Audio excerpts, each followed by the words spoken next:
पवार साहेब त्यांच्या मुलीला मुख्यमंत्री करायला लढतायत, मी माझ्या मुलाला मुख्यमंत्री करायला लढतोय। काही दिवसांपूर्वीचा हा उद्धव ठाकरेंचा एका सभेतला व्हिडिओ चांगलाच व्हायरल झाला होता। मी माझ्या मुलाला मुख्यमंत्री करण्यासाठी लढतोय, पवार साहेब त्यांच्या मुलीला मुख्यमंत्री करण्यासाठी लढतायत, हे उद्धव ठाकरेंनी यात कबूलच केलं। शरद पवार आपल्या लेकीसाठी सुप्रिया सुळे यांच्यासाठी आपलं राजकीय अस्तित्व पणाला लावतात, हा विरोधकांचा आरोप उद्धव ठाकरे या भाषणात मान्य करताना दिसतायत। महाराष्ट्रात सध्या जी राजकीय परिस्थिती निर्माण झाली त्याला केवळ पुत्रप्रेम आणि पुत्रीप्रेम हेच कारणीभूत असल्याचा आरोप मध्यंतरी अमित शहा यांनी एका जाहीर सभेत केला होता। राजकीय वारसा घराण्यातच पुढे द्यायचा हे चित्र काही फक्त महाराष्ट्रातलं नाही। पंतप्रधान नरेंद्र मोदी तर कायमच राहुल गांधींचा उल्लेख त्यांच्या प्रत्येक भाषणात काँग्रेसचा शहजादा असाच करतात, कारण काँग्रेसला देखील राहुल गांधी यांना राजकारणात स्थिर करायचंय, पंतप्रधान करायचंय। ओरिसा, पश्चिम बंगाल, तामिळनाडू, आंध्र प्रदेश, उत्तर प्रदेश सगळ्याच राज्यातल्या राजकारणात नेते मंडळी आपापले राजकीय वारस पुढे करू पाहत असताना एक वेगळी बातमी पुढे आली आहे। मायावतींनी आपल्या भाच्याला पक्षाच्या मोठ्या पदावरून दूर केलंय।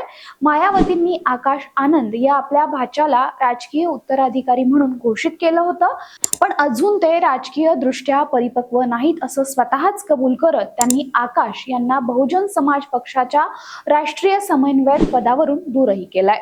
मायावतींच्या या कृतीची सर्वत्र चर्चा होतीये। यामागे मायावतींची नेमकी खेळी काय, तसंच देशातल्या वेगवेगळ्या राजकीय पक्षांमध्ये घराणेशाही किंवा राजकीय वारसांबाबत काय स्थिती आहे, हे सगळं या व्हिडिओत पाहूया। नमस्कार, मी भाग्यश्री आणि आपण पाहत आहात बखर लाईव्ह।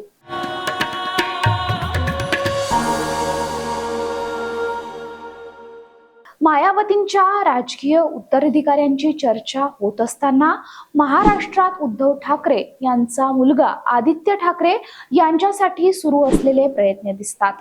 राजकीय वारसदारावरूनच शिवसेना सर्वप्रथम फुटली होती आणि राज ठाकरे वेगळे झाले होते। आता राष्ट्रवादी काँग्रेसही त्याच कारणावरून फुटलेली दिसते। तिकडे पश्चिम बंगालमध्ये ममता बॅनर्जी देखील आपल्या भाच्याच्या हातात सत्ता देण्यासाठी प्रयत्न करताना दिसतायत, असाही आरोप ममतांवर विरोधक करतायत। एकूणच या सगळ्या राजकीय वारसांच्या लढाईमध्ये उत्तर प्रदेशच्या माजी मुख्यमंत्री आणि बहुजन समाज पक्षाच्या प्रमुख मायावती या मात्र वेगळ्या ठरल्या आहेत। राजकारण देशातलं असो किंवा राज्यातलं, कालांतराने राजकारणातल्या त्या राजकीय पक्षांमध्ये वारस हक्काचा मुद्दा समोर येतो आणि मग आपल्या जवळच्यांना राजकारणात लॉन्च करण्यासाठी प्रस्थापितांची धावपळ होते।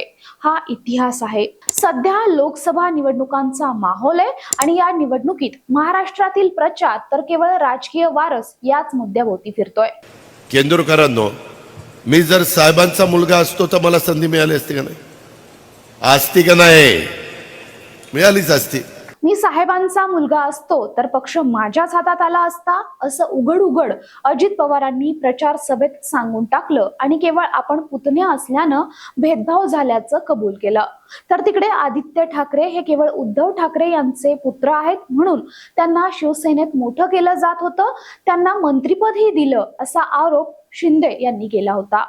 तर वयाच्या 83व्या वर्षी शरद पवार यांच्यावर आज जी वेळ आली आहे, या वयात त्यांचा पक्ष आणि चिन्ह दोन्ही गेलंय। त्यांचा सख्खा पुतण्या असणाऱ्या अजित पवारांनी त्यांच्या विरोधात बंड केलं। त्यानंतर या निवडणुकीत पवारांनी आजवर घेतल्या नाही एवढ्या सभा बारामती मतदारसंघात घेतल्या। आजवर ज्या विरोधकांचं तोंडही पवारांनी बघितलं नाही त्या विरोधकांचे उंबरे सुप्रिया सुळे यांच्यासाठी शरद पवारांनी झिजवले आणि केवळ आपल्या लेकीचं राजकीय अस्तित्व टिकावं यासाठी या वयात शरद पवारांनी आपलं सगळंच पणाला लावलं, असा आरोप विरोधक करतायत। म्हणजे महाराष्ट्राचं राजकारण असो वा देशाचं, आपल्या वारसाच्या हातात सत्तेच्या सर्वोत्तम किल्ल्या राहाव्यात यासाठी प्रस्थापितांनी चंग बांधलेला दिसतोय। असं असताना उत्तर प्रदेशच्या माजी मुख्यमंत्री आणि बहुजन समाज पक्षाच्या प्रमुख मायावती यांनी आपले बंधू आनंद कुमार यांचे चिरंजीव आकाश आनंद यांना अचानक उत्तराधिकारी आणि पक्षाचा समन्वय या पदावरून हटवून बाजूला केल्याची बातमी येते। बरं, आकाश आनंद यांना मायावती यांनी का हटवलं, तर पुरेशी राजकीय प्रगल्भता नसल्याचं कारण समोर करत त्यांनी ही कारवाई केली आहे। एकीकडे वाटेल ते झालं तरी चालेल, मात्र आपल्या राजकीय वारसासाठी धडपड करणाऱ्या या नेत्यांच्या रांगेमध्ये मायावतींनी आपलं वेगळेपण राखलेलं दिसतंय. भारतातल्या कोणत्याही बड्या नेत्याने अशा प्रकारे आपणच नेमलेल्या राजकीय उत्तराधिकाऱ्याला स्वतःहून राजकीय प्रगल्भतेच्या मुद्द्यावर बाजूला करण्याची ही पहिलीच वेळ आहे. कोणत्याही घराणेशाही पक्षात सर्वसाधारणपणे भारतात बंड होतं. आई वडील भाऊ बहीण यांच्यामध्ये राजकीय मतभेद झाल्यानंतर राजकीय पक्षांना अनेक फाटे फुटतात.